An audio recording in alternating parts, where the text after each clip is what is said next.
اهلا وسهلا، كنتمنى تكونوا كلشي بخير. في هذا الفيديو غادي نشارك معكم واحد السيرو اللي خاص بالسلطه ديال الفواكه. في العاده ديالنا كناكلوا الفواكه في السحور، وبعض المرات الفواكه كنكونوا حامضين، كنحس بالحموضه، ما كنقدرش، كتجيني ثقيله. فبهذا السيرو كنخفوا الفواكه، كتولي خفيفه على المعده ديالنا. وتاني حاجه واحد البريوش اللي رائع غادي نشاركو معكم. بصراحه الوصفه ماشي ديالي، كنت شفتها في واحد القناه سميتها قناه سميه للطبخ يمكن وهكذا. ملي حطيتها اول مره نتما وانا معتمده عندي هاد الوصفه تاع البريوش. غادي تشوفوا معايا الفطور مهم من الصباح حتى العشيه. فنتمنى ان هذا الفيديو هذا ينال اعجابكم وفرجه ممتعه.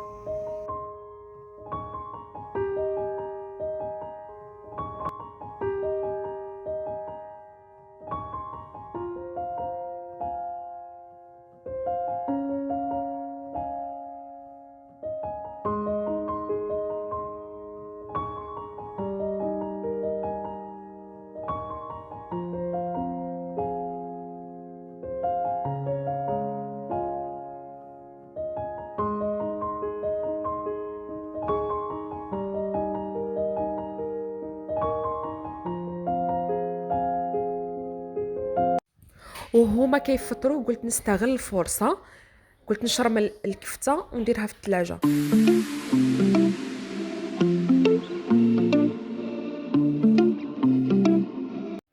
عفراء كانت زلعت عليها الشوكولا، وكانوا عندي الغلافات المهم موسخين مع البنيات كيختشوا بيديهم وكلشي، فالمهم كانوا مطبعين.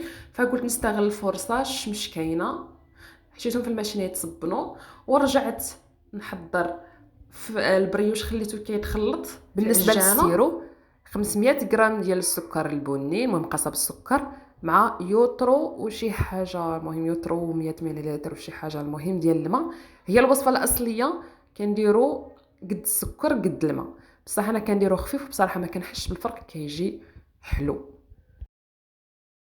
من بعد البريوش ما تجملي بهذه الطريقه كيجي كيتلصق، فكنخليه يخمر على خاطرو حيت راني مشغوله بزاف.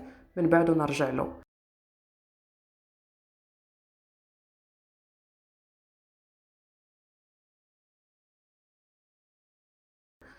هنا السكر صافي، السيرو يعني هتك السكر داب كامل، غادي نخليه يبرد تماما عاد باش نحضر به السلطه. هاد المول ديال لاطارت شوفوا كي ولا مسكين، بصراحه ماشي صحي نهائيا. غادي نرميه في القمامه، وبدلته بهاد المول ديال الزاج. صراحه المول ديال الزاج ما كاينش بحالو، وماشي شي فرق كبير ديال الثمن. خديت هاد الكبير اللي تقريبا كيهز 2 يوترو، كيمشي كيتحشى في الكونجيلاتور، كيمشي للفران، كيتغسل في الغساله. بصراحه رائع، يعني الزاج صحي. وحتى المول ديال الكيك شريته بزاف ديال الزاج، وهذاك ديال الحديد حتى هو غادي نرميه. رجعت مجيت ديك الزوج ديال العشيه، يعني وكلت البنات، كنت لاهيه معاهم، درت شحال من حاجه، بدلت لهم صافي، نعستهم وعاد رجعت. يعني ما فيها لا سياست ولا والو. هاد النهار عندي عامر بزاف. المهم العجينه خليتها مسكينه على خاطرها. قسمت العجينه على 16 حبه، تقدروا تقسموها على 18 ولا. هي بصراحه صافي من كيخمر وكيطلع كيتلاصقوا مع بعضياتهم، يعني ما كيبقاش داك الفراغ.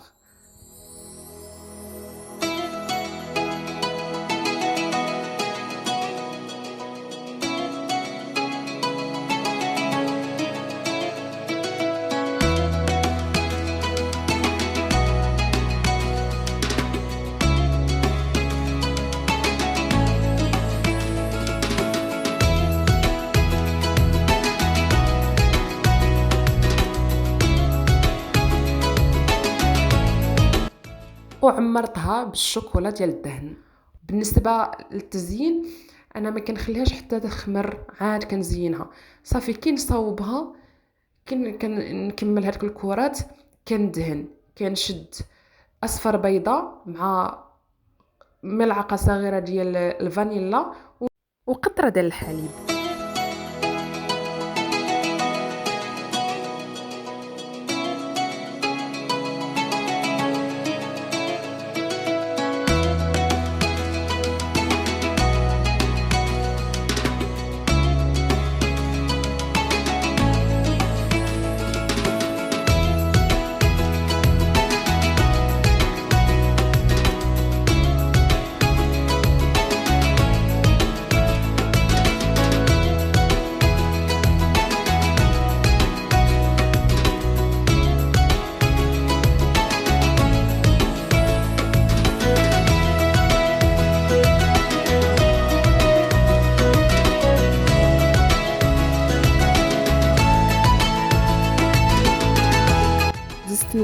السلطه ديال الفواكه، الكيوي، عندي البنان، عندي التفاح، قطعتهم مربعات صغار. بالنسبه للتفاح والبنان عصرت عليهم نص حامضه، وكنسقيهم بالسيرو مزيان، وكنديرهم بواحد البواطه، نخليهم في الثلاجه حتى الغدا ليه باش ناكلهم في السحور ان شاء الله.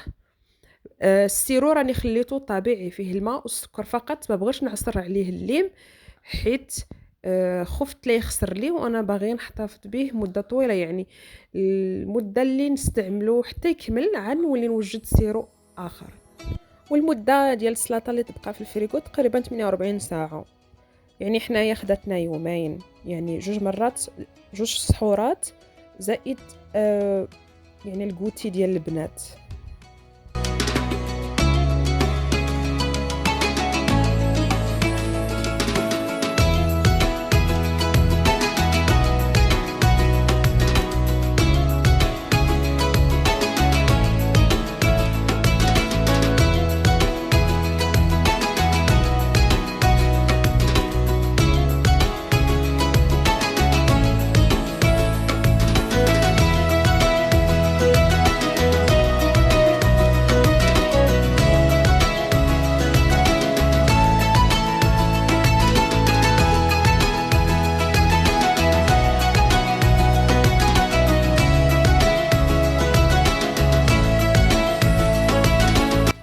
لقيت في الساعة فرصة، قلت نوجد القضبان ديال الكفتة، وحتى تبقى واحد نص ساعة تقريبا المغرب، ونحشيهم يطيبوا في القلاية الهوائية.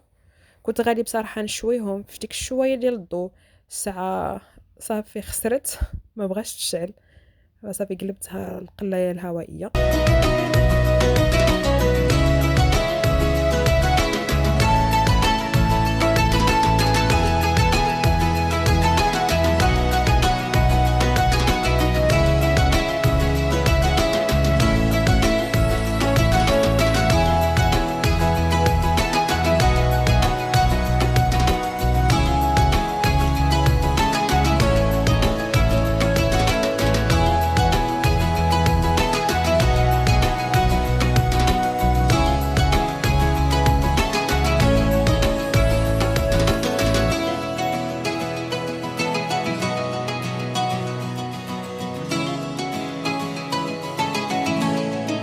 وهذا هو فطورنا. بصراحة كنحس به أنه يعني ما خصو حتى حاجة، فيه جميع العناصر.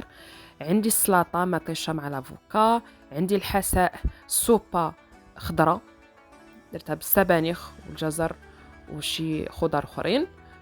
البطاطا طيبتها في الفران بالقشرة ديالها، كتجي هايلة. الكفتة اللي شرملتها وقبلت معاكم، والماء بطبيعة الحال. فهاد رمضان قررت أنني ما نحطش كل شيء ضربة وحدة، فناكلوا هاد الشيء ونرتاحوا شويه، ومن بعد نشرب واحد الكويس نتاع اتاي مع البريوش.